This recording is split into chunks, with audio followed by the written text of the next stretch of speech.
자, 우리 SK하이닉스를 보유하신 주주 여러분들 반갑습니다. 현재 시각 20시 51분인데 기존의 코스피가 월요일만큼은 좀 올라주는 모습을 보여줬습니다. 보시면은 10월 13일 월요일도 어때요, 여러분들? 양봉으로 마감했고요. 10월 20일도 양봉으로 마감, 27일도 양봉 마감, 11월 3일도 양봉 마감, 11월 10일도 양봉 마감, 11월 17일도 양봉으로 마감했습니다. 하지만 오늘 어떻게 됐습니까? 음봉으로 마감해줬다는 거예요. 이건 우리가 어떻게 해석할 수 있냐? 외국인들이 11월 들어서 투매 물량을 만들고 있음에도 불구하고 월요일만큼은 매수세를 계속해서 넣어줬다라는 거예요. 하지만 오늘은 어떻게 됐다? 매도 물량을 또 발현시켰다. 그렇기 때문에 SK하이닉스의 주가도 어떻게 됐습니까? 하락하는 모습을 좀 확인하실 수 있었을 거예요. 아무래도 그렇다 보니까 우리 주주분들 당연히 매도에 대한 심리가 강하게 들 수 있을 것 같습니다. 이 코스피가 급격하게 올라가는 와중에 어떠한 현상이 있었어요? 수급 쏠림 현상이 있었단 말이에요. 그렇기 때문에 다른 종목들이 전반적으로 올라가지 않더라도 하락을 하더라도 삼성전자와 SK하이닉스에 정말 많은 수급이 들어오면서 증시 자체가 올라가는 모습을 좀 같이 확인할 수 있었는데 최근에는 월요일마저 증시가 떨어지다 보니까 우리 주주분들 걱정을 하실 수밖에 없을 것 같아요. 오늘 영상을 바탕으로 어떻게 여러분들이 대응을 하셔야 되는지, 어떻게 하면 SK하이닉스로 돈을 벌 수 있고 지금 어떠한 재료들이 좀 나와주고 있는지 이러한 것들 다 풀어드릴 거니까 오늘 영상 좀만 집중해 주세요. 여러분들 영상 시작하기 앞서 구독과 좋아요 한 번씩만 부탁드릴 거고요. 여유 있으신 분들은 SK 화이팅이라고 댓글도 한 번씩 부탁드리도록 하겠습니다. 최근에 보시면은 외국인들이 고점을 찍고 나서 비중을 많이 줄이긴 줄였습니다. 그걸 지금 개인과 기관이 좀 받아주고 있는 형태로 움직이고 있는데 AI 버블 우려에도 이러한 기사가 좀 나와줬어요. 보시면은 AI 버블 우려에도 외국계 IB, 삼성전자 그리고 하이닉스 사라 반도체 투톱 목표가를 줄 상향시켰습니다. 시티그룹은 반도체 공급 부족 지금 현재 매우 심각한 상황이다. 고객사들끼리 프리미엄 지불 경쟁에 붙을 가능성도 있다. 라면서 삼성전자 그리고 SK하이닉스의 목표 주가를 어떻게 했나요? 삼성전자 같은 경우에는 기존의 15만 원의 목표 주가에서 17만 원까지 인상을 시켰고요. 이 SK하이닉스 같은 경우에도 77만 원에서 83만 원까지 좀 올려주는 모습을 보였습니다. 지금 외국인들이 고점 이후에 매도 물량을 만들어내면서 주가가 떨어지고 있는 와중에도 이런 식으로 목표 주가를 올려놨다는 건 얘네가 확실한 이유와 그에 따른 근거를 또 같이 발표했다라는 건데 그 근거 어떤 거를 좀 됐나요? 같이 확인해 보면은 시티그룹은 SK하이닉스가 내년 96조 원, 2027년에는 107조 원의 영업이익을 거둘 것으로 봤다라는 근거와 바탕으로 이 SK하이닉스 그리고 삼성전자의 목표 주가를 좀 올려놨습니다. 그렇기 때문에 지금 구간에서 우리가 알아야 되는 건 본질적인 걸 먼저 챙겨볼 필요가 있다. AI 버블론도 좋고 금리 인하에 대한 불확실성 좋다는 겁니다. 하지만 이 기업이 성장할 수 있음에 가장 본질적인 재료가 되는 게 뭐예요? 바로 실적이라는 거예요. 그리고 이러한 실적 상향치를 좀 예상했다라는 기사가 나오면 외국인들의 기대값으로 인해서 매수세가 들어올 수밖에 없는 거 우리 주주분들 당연히 아실 겁니다. 왜? 세력들은요 이러한 기사가 나오기 이전부터 어떻게 한다고요? 밑에서 매집을 한다고요. 그렇기 때문에 주식은 어떻게 올라가냐? 기대값이 선반영되면서 올라가는 겁니다. 두산에너빌리티 같은 경우에도 4월에 급격한 상승을 좀 보여줬죠. 이게 뭐예요? 기대값이 선반영이 되면서 이 SMR이 에너지 주요 공급원으로 주목을 받으면서 그에 따른 기대값으로 올라갔단 말이에요. 그렇기 때문에 SK하이닉스와 삼성전자 우리가 중장기적인 관점으로 봐도 어떻게 될 수밖에 없다? 주가가 올라갈 수밖에 없고 실적이 앞으로도 우상향이 될 수밖에 없다라는 거예요. 여러분들이 이 본질적인 걸 꼭 잊지 않으셨으면 좋겠고요. 지금 SK하이닉스의 일봉을 보면은 고점 대비해서 주가가 정말 많이 빠졌잖아요. 15일선 이탈하면서 33일선 부근에 위치해 있는 거 여러분들 확인하실 수 있을 건데 주봉으로 우리가 확인해 봤었을 때는 지금 어때요, 여러분들? 지금 막 5일선을 이탈한 겁니다. 그렇기 때문에 이번 주나 다음 주에 단기적인 반등이 나와준다라고 하면은 전 이러한 추세 속에서 N자형 상승 파동이 나올 수 있고 충분히 정고점인 65만 원 부근을 돌파할 수 있다라고 보고 있습니다. 그렇기 때문에 여러분들 전혀 걱정하실 필요가 없고요.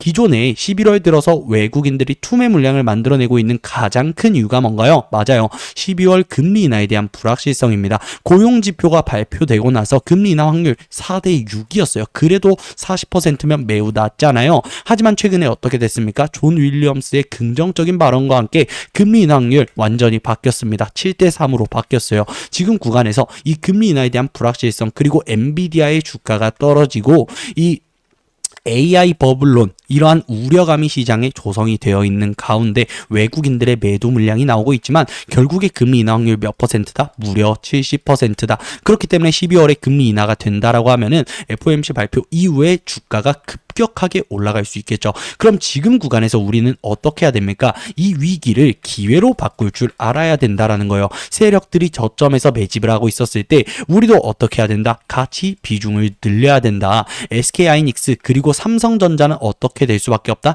주가가 장기적으로 올라가는 그림이 나올 수밖에 없고 이에 본질적인 근거로는 실적이 있을 것이다. 영업이익이 계속해서 우상향될 수밖에 없다라고 여러분들께 좀 말씀을 드리고 싶습니다.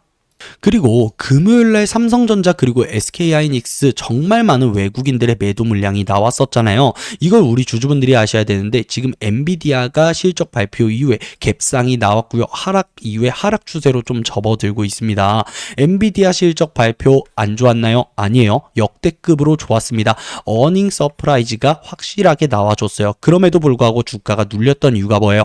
두 가지의 여론 때문이었죠. 첫 번째는 뭐예요? 얘네 순환식 매출 찍어내고 있다. 즉 돌려막기식 매출을 찍어내고 있다라는 여론이 제기가 됐었고요. 두 번째는 얘네 매출 채권이 증가하고 있고 정말 많은 돈을 아직 받지 못했다라는 여론이 좀 나왔습니다. 그러한 여론이 나온 가운데 주말 동안 엔비디아 어떻게 해명했습니까? 여러분들 우리 매출 채권 다 받고 있고 너네 우리가 현금 얼만큼 있는지 모르잖아. 그거 아니다. 뭔 소리 하는 거야? 라는 식의 입장문을 제기했습니다. 그렇기 때문에 엔비디아는 어떻게 될 수밖에 없어요. 어닝 서프라이즈에 대한 상승이 나와주면서 SK하이닉스 그리고 삼성전자까지 이에 따라서 주가에 대한 반등이 나올 수밖에 없다. 그리고 최근에 캔들을 좀 보시면은 33일선을 이탈하고 있는 와중에 지지받고 올라가는 모습을 좀 보여주고 있어요. 그렇다는 건 세력들이 그냥 무지성으로 매도를 하는 게 아니라 33일선에서 어떻게 해주고 있다? 주가를 지켜주면서 저점 매집을 이어가고 있다라는 거예요. 그렇기 때문에 33일선 부근은 제가 확실하게 말씀을 드리겠습니다. 우리가 기회를 잡아갈 수 있는 수익 극대화를 위한 기회의 구간이다라는 걸 절대 여러분들 잊지 않으셨으면 좋겠습니다. 그리고 제가 금리 인하 표를 하나 가지고 와봤어요. 우리 주주분들 금리 인하 안 되면은 코스피 정말 크게 눌리는 거 아니냐라고 걱정하시는 주주분들 정말 많으셔서 제가 이 표를 하나 좀 가지고 와봤습니다. 보시면은 1980년부터 2024년까지 총 44년이라는 기간 동안 11번의 금리 인하를 통계적으로 모아놓은 표인데 여기서 우리가 봐야 될 게 이 파란색 선입니다. 이거는 경기가 좋았을 때 한 금리나 익스펜션이고요. 리셉션은 경기 침체기, 즉 고용시장의 부진으로 인한 금리나 이게 바로 파란색 선이고요. 올레이트 컷 사이클스는 둘 다 모아놨다라고 생각을 하시면 될 것 같습니다. 우리가 봐야 되는 게 뭐예요? 이 파란색 지표라는 거예요. 보시면은 금리나 이전의 수급이 들어오고요. 그에 따른 증시가 올라가는 모습 보여줍니다. 이때도 뭐예요? 금리 인하가 되면서 돈의 가치가 떨어지다 보니까 상대적으로 시장에 많은 수급이 쏠릴 수밖에 없겠죠. 그렇기 때문에 두 번의 상승을 만들어내고 세 번째 달에 어떻게 돼요? 눌렸다 올라간다라는 거예요. 지금 코스피가 저는 딱 이 상황 속에 움직이고 있고 수급 쏠림 현상이 있었던 만큼 금리 인하에 대한 불확실성이 지금 최고조에 다다른 현 상황에서 당연히 SK하이닉스의 주가가 떨어질 수밖에 없는 상황이라는 거예요. 하지만 여러분들 결과론적으로 봤었을 땐 어떻습니까? 금리 인하의 끝은 상승이라는 거 여러분들 절대 잊지 않으셨으면 좋겠습니다. 삼성전자 같은 경우에도 2020년 3월에 주가가 약 5만원대 위치에 있었는데 금리 인하가 되고 나서 어떻게 됐습니까 여러분들? 정말 8개월, 9개월 만에 10만원 부근까지 올라가는 모습 여러분들 확인하실 수 있었을 거예요. 근데 이러한 과정 속에서 주가가 그냥 쭉 올라갔나요? 아니라는 겁니다 여러분들. 당연히 조정받고 상승하고 조정받고 상승하고 이러한 추세 속에서 올라간다라는 거예요. 그렇기 때문에 지금 SK하이닉스 같은 경우에는 이러한 상승 끝났나? 절대 아니라는 겁니다. 이번 12월에 금리 인하가 전령되지 않는다 하더라도 결국에 1월, 2월 금리 인하하게 되면 당연히 나갔었던 외국인들이 어떻게 할 것이다. 매수세를 집어 넣어줄 것이다. 그렇기 때문에 최근에 33일선을 이탈시키지 않고 저점에서 매집을 또 이어가고 있다라고 여러분들 생각을 하시면 될 것 같아요. 그렇기 때문에 금리 인하 12월에 하든 안 하든 전혀 상관없다라고 말씀을 좀 드리고 싶고요. 비트코인 같은 경우에도 12월 금리 전망에 있어서 동결 부분에서 인하로 좀 기울다 보니까 어떻게 됐다? 87,000달러 선을 회복하는 모습을 보여줬다. 제가 여러분들께 이걸 보여드리는 이유가 뭐냐면은 기존에 비트코인이 1억 8천만 원 부근에서 1억 2천까지 최근에 떨어졌었거든요. 근데 그게 뭐였어요? 금리 인하에 대한 예상치였죠. 금리 인하에 대한 불확실성이 최고조에 다다르다 보니까 비트코인의 가격이 매우 크게 떨어졌고, 그러면 지금 성장주 그리고 기술주에 넣어놓은 이 투자자들이 어떻게 할 수 있는 상황이었습니까? 비트코인의 수급을 넣을 수 있는, 이 수급을 순환시킬 수 있는 그러한 상황이었단 말이에요. 그렇기 때문에 실제로도 이 주식시장에서 매도 물량이 좀 강하게 나왔고 비트코인에 많은 매수세가 최근에 좀 들어가는 모습을 보여줬는데, 비트코인이 회복하게 되면 현재 상황에서 이 주식시장 즉 SK하이닉스도 어떻게 될 가능성이 높다? 주가가 반등이 나올 가능성이 높다.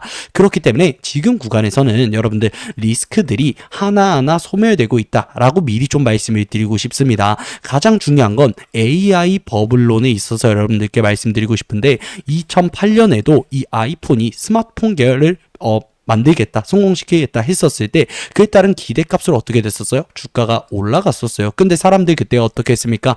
버블이다 라고 했는데 결국에 우리가 지금 와서 보니 어때요? 성공적인 하나의 사례가 되었죠. 역사적인 사례가 됐습니다. 그렇기 때문에 항상 증시가 주요 섹터 속에서 이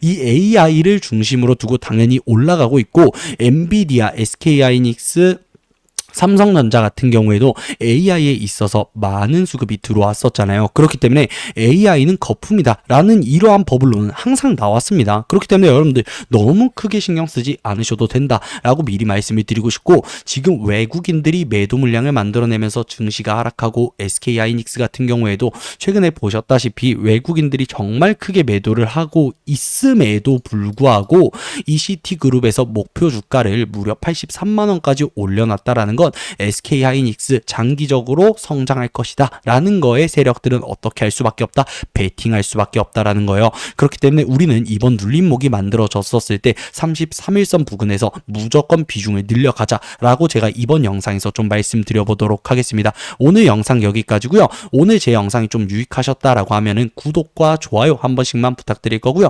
특히나 이 좋아요는 꼭 한 번씩 부탁드리도록 하겠습니다. 저희 채널은 무료로 여러분들께 정보를 드리는 채널이니까 좋아요 눌러주시고요. 다른 SK하이닉스 주주분들도 이 영상을 보시면서 심리적으로 위축되지 않을 수 있게끔 좀 도와주셨으면 좋겠습니다. 자, 오늘 영상 여기까지고요. 영상 끝까지 시청해 주셔서 정말 감사합니다.